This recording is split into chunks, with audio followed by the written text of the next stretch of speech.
Hi friends, அஸ்ஸலாமு அலைக்கும். இது என்னன்னு பார்த்தீங்கன்னா தக்காளி காய். இதை வச்சு தான் ஒரு பொரியல் செய்ய போகிறோம்.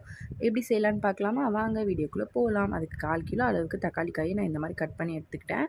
இப்போ ஒரு கடாய் வச்சு கொஞ்சம் எண்ணெய், கடுகு, 2 கொத்து கருவேப்பிலை, பொடியாக நறுக்கிற 2 பெரிய வெங்காயம், கொஞ்சம் சால்ட் சேர்த்து வெங்காயத்தை நல்லா வேக விட்டுடலாம்.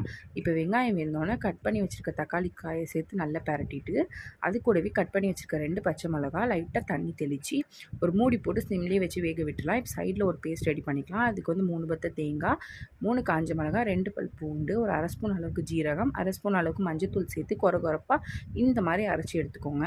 இப்போ காய் நல்லா வெந்துருச்சு. இதில் அந்த மசாலா பேஸ்ட்டை சேர்த்து நல்லா பிரட்டி விட்டுட்டு தேவையான அளவு சால்ட்டும் கொஞ்சமாக தண்ணி தெளித்து சிம்லே வச்சு பச்சை வாடை போகிற அளவுக்கு சூப்பராக பரட்டி எடுத்திங்கன்னா தக்காளி காய் பொரியல் ரெடி ஆயிடுச்சு. மார்க்கெட்டில் என்னைக்காவது ஒன்ஸ் பார்த்தீங்கன்னா இந்த மாதிரி ட்ரை பண்ணி பாருங்கள்.